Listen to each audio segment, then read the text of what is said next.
मेरी पैदाइश रत्नागिरी की है, सिटी में स्वास्तिक हॉस्पिटल रत्नागिरी स्टैंड के सामने जो चौहान हॉस्पिटल बोला जाता है, 73 की जी। और अभी मैं 50 कंप्लीट हूँ, 51 मेरा रनिंग है अभी जी। इंशाल्लाह दिसंबर में 51 भी कंप्लीट हो जाएगा। गोल्डन जुबली हो चुकी है और टाइम बहुत फास्ट जाता है। जी जी जी, टाइम रुकता नहीं, टाइम बहुत फास्ट जाता है। बिल्कुल बिल्कुल।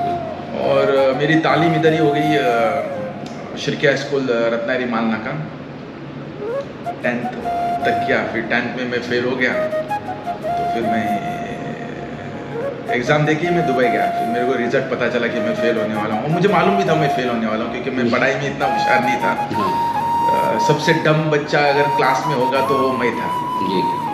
और टीचर बोलने कि इसका कुछ होएगा नहीं, ये ज़िंदगी में मालूम नहीं क्या करेगा। लेकिन अच्छा है कि टीचर ने ऐसा बोले, तो मैं अपनी ज़िंदगी में कुछ बना। जी। तो आज जो भी है मैं अपने मेहनत पे हूँ, और मैं लोगों को यही बोलूँगा कि मेहनत कभी जाया नहीं जाती। आपका कॉन्फिडेंस लेवल हाई चाहिए, तो जो आप चाहेंगे वो आपको मिलेगा। जी। नेटिव संगमेश्वर तालुका में कोडूरे में जी, जहाँ पे मदरसा भी है। जी हाँ बिल्कुल भी, और मदरसा भी है, और अच्छे 1000 बच्चे से भी ऊपर तालीम हासिल कर रहे हो, वो भी फ्री का। बहुत बड़ी बात है, माशाल्लाह बहुत अच्छा काम कर रहे हैं। जी जी जी जी। रोजगार भी मिले लोगों को उधर, वहाँ से रोजगार भी लोगों को मिला। लोगों को रोजगार भी मिले। मदरसा आ गया तो उसको रोजगार मिल गए। जी जी। सलून चल रहे, होटल चल रहे, फिर वो कोई भी रिलीजन का हो जाए, हाँ। रिक्शा वाले के चल रहे, जी, तो जी। व्यवसाय ऐसा ही बढ़ता है। जी जी जी। अच्छा, वाली साहब आपके पहले से दुबई में हमारे थे? दुबई में थे, और हम बचपन से ये स्कूल की जब छुट्टी गिरती थी तो हम लोग दुबई जाते थे। जी। 1 महीना 1.5 महीना, जैसी छुट्टी जैसी थी वैसे हम जाते थे, और फिर वापस आते थे। वेकेशन में वहाँ जाते? वेकेशन में हम लोग उधर ही थे। जी माशाल्लाह। फिर वो 10 के बाद फिर मैं वापस नहीं आया, ऑलमोस्ट 6 साल में इधर नहीं आया। जी माशाल्लाह। इंडिया में 6 साल में मैं काफ़ी मेहनत किया उधर, और मैं मतलब कुछ बन के मैं रत्नागिरी में पाँव डालूंगा। तो मैं 6 साल के बाद मैंने रत्नागिरी में कुछ बना। मैं उसके बाद मैं आया इधर। फिर मैं 20 दिन था तो देखा तो रत्नागिरी हमारी जैसी है वैसी है। हाँ। मैं 1 महीने के लिए आया, मैं उसके पहले ही चला गया। निकल लिए थे। काम था। वाली साहब का नाम? अब्दुल करीम। अब्दुल करीम। तो अब्बा का प्रॉपर्टी का बिजनेस था, तो यहाँ पहले अब्बा क्या करते थे? मेरे अब्बा इधर पहले ST में कंडक्टर थे। मैं अपना खुद का मैं एक्चुअली एक कंपनी में 1 महीना काम किया, एक एडवर्टाइजिंग कंपनी में। Advertising company? वो स्क्रीन प्रिंटिंग का जॉब करते थे जी। तो मैं 1 महीने में बहुत कुछ सीखा उधर। अच्छा। बोले मैं खुद कर सकता हूँ। जी। फिर मैंने अपना खुद का चालू किया। हाँ। और फिर मैं खुद रेप्रोमास्टर चलाना सीखा, और फिर उसको स्क्रीन कैसा बनाने का, उसकी डाई कैसे बनाने की, फिर उसके अंदर कलर कैसा बनाने का, तो मैं स्क्वीज़ करने का वो स्क्रीन, और मग्स बनाने का, पेन के अंदर में डाई मारने का, फिर वॉच के ऊपर। तो मुझे अच्छे मैं कंपनी से बिजनेस मिलता था। जब ये न्यू ईयर रहता था तो उसके पहला हम लोग का सीज़न जैसे जुलाई अगस्त से चालू हो जाता था। जी जी जी जी। माशाल्लाह मैंने अच्छा कमाया उसमें। फिर मैंने प्रॉपर्टी में हाथ डाला तो माशाल्लाह मैंने प्रॉपर्टी में अच्छा कमाया। बिजनेस की बात निकली तो मैं ये कह रहा था कि लोगों का कॉन्फिडेंस लेवल बहुत हाई चाहिए। हाई चाहिए। और यस। जिद्द बनना चाहिए, जिद चाहिए। हाँ। कि मैं ये कर सकता हूँ। जी जी। तो इंसान करेगा। जी जी। आपको सर मैंने कंपनी बंद कर दिया। फिर अच्छा।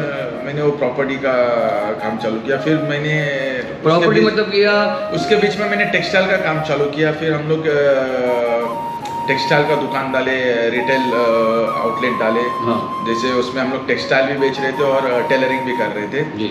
फिर हम लोग ने उसमें यूनिफॉर्म का काम भी चालू किए। तो हम लोग सब ज़्यादा करके सब 5 स्टार होटल्स के मैं यूनिफॉर्म्स कर रहा था। जो वहाँ के स्टाफ का जो जितने भी बड़े होटल्स है दुबई के अंदर। हाँ। उसका मैं बिजनेस क्रैप करता था। और मेरा एक खासियत था कि मैं किसी से डरता था नहीं। जी। किधर भी एंट्री मारता था। जी।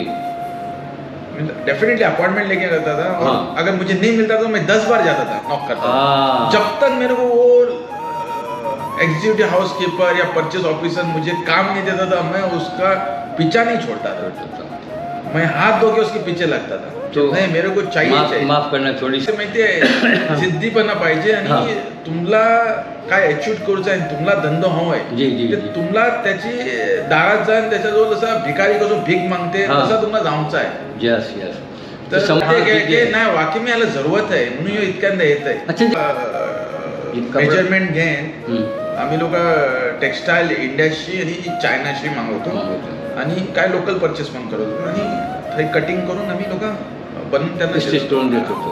मी शादी 1999 ला केली जी त्याच्यानंतर माशाल्लाह मला 3 पोरगे 1 पोरगी आहेत जी जी तर माझं 1 नंबर पोरगो ऑलमोस्ट 24 आहे काही माशाल्लाह माझा बिझनेस हँडल करतोय आणि 2 नंबर आता लंडनशी येलोय बायोमेडिकल करून जी पोरगी फॅशन डिझायनरचा 3rd इयरला आहे आणि छोटं तर 12thला आहे माशाल्लाह अल्हम्दुलिल्लाह अल्लाह सुभान तालानी माशाल्लाह चुकट बायको दिला जी माशाल्लाह पोरा दिला जी. पण अनफॉर्च्युनेटली एक अशी ट्रॅजेडी झाली माझ्यासोबत की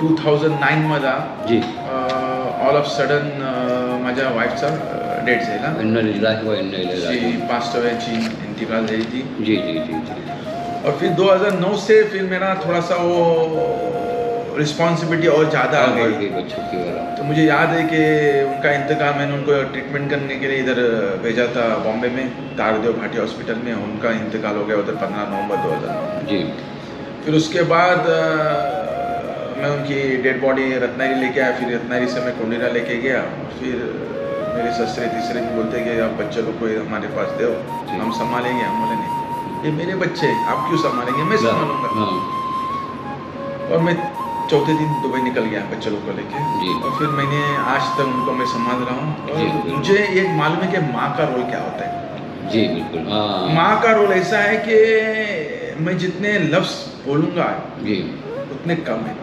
इतना भारी रोल है एक अपने को लगता है कि एक घर के अंदर एक औरत कुछ नहीं करती और हम बाहर से आके फिर औरत को बोलते हैं तेरे को क्या मालूम है कितना स्ट्रेस है मेरे को कितना टेंशन है लेकिन मुझे ऐसा लगता है कि उनको हमारे से टेंशन ज़्यादा है जी ये मुझे भी समझ में आया जब मेरी बेगम इंतकाल हो जी जी जिम्मेदार करती बहुत सर मैं थोड़ा सा भारी रोल है एक बच्चे का पैम्पर्स निकालना जी, उसको जी। साफ करना उसका उतना स्मेल लेना हाँ। इतना आसान नहीं है उसका सुबह ब्रेकफास्ट देना है बच्चे का फिर उनको तैयार करके स्कूल भेजना है फिर उनका दोपहर का लंच करना है फिर बच्चे लोग आएंगे फिर चाय फिर उनका स्टडीज और फिर रात का dinner I salute all mothers yes sir इतना ही बोलना चाहता हूँ जितने भी हस्बैंड्स हैं जी कि अपने घर पे आने के बाद अपना गुस्सा दरवाजे के बाहर छोड़ो अंदर जाके सलाम करके जी, उसको हाँ, हग बस, करो उसको हाँ। किस करो उसको पैम्पर करो यस यस अभी रत्नागिरी में साउंड पैलेस होटल है जी ये मेरा एक कैटर्स है जी और दुबई के अंदर वही प्रॉपर्टी और टेक्सटाइल का एक ड्रीम प्रोजेक्ट है अच्छा मैं बोला ना मैं हिम्मत नहीं हारता हूँ जी हम अभी मैं 1960 और 70 के बीच में जा रहा हूँ कि हमारा एक होटल था grand hotel Ratnagiri fish market के पास अच्छा और वो प्रॉपर्टी रेंट पे थी उधर 12 रूम्स थे नीचे रेस्टोरेंट था और मेरे दादाजी चलाने के हो और 4.5 साल अच्छा चल रहा था एक दिन मालिक आया और बोला कि ये आप खाली करो मुझे मेरी प्रॉपर्टी चाहिए कुछ लोग रहते ना जो पिंच करते और बिजनेस चलता है हाँ, फिर तो वो पिंच हो गया मालिक थोड़ा सा बच गया और फिर उसने बोला खाली करने के लिए तो फिर मेरे दादाजी ने 1 महीने में खाली किया तो एक बात चलती थी ट्रेंड चलता था कि ऐसा ऐसा होटल था आज हमारा वो होटल रहता था तो हमारा खुद का होटल रहता था रत्नागिरी के अंदर तो मैं तो बॉर्न भी नहीं हो गया था क्योंकि मैं 73 बॉर्न है फिर मैं ये सुनने का घर में बॉर्न होने के बाद तो मैं बोला मेरे पास जब ये पैसे आएंगे तो मैं ऐसा होटल बनाऊंगा रत्नागिरी में कि लोग देखेंगे जी तो मैंने ये साउंड पैलेस होटल बनाया शाहजहां ने मुमताज़ के लिए 22 साल लिया मैंने ये होटल बनाने के लिए 14 साल लिया देखो मुझे बताना नहीं है कि मैंने सोशल क्या किया है हाँ। तो बता के मेरे को वो सब स्टार नहीं चाहिए जी। मुझे स्टार चाहिए जब मुझे कफन कर डालेंगे मेरे को दफन करेंगे जी तभी मुझे स्टार चाहिए ये जी। स्टार का मुझे कुछ फायदा नहीं है तो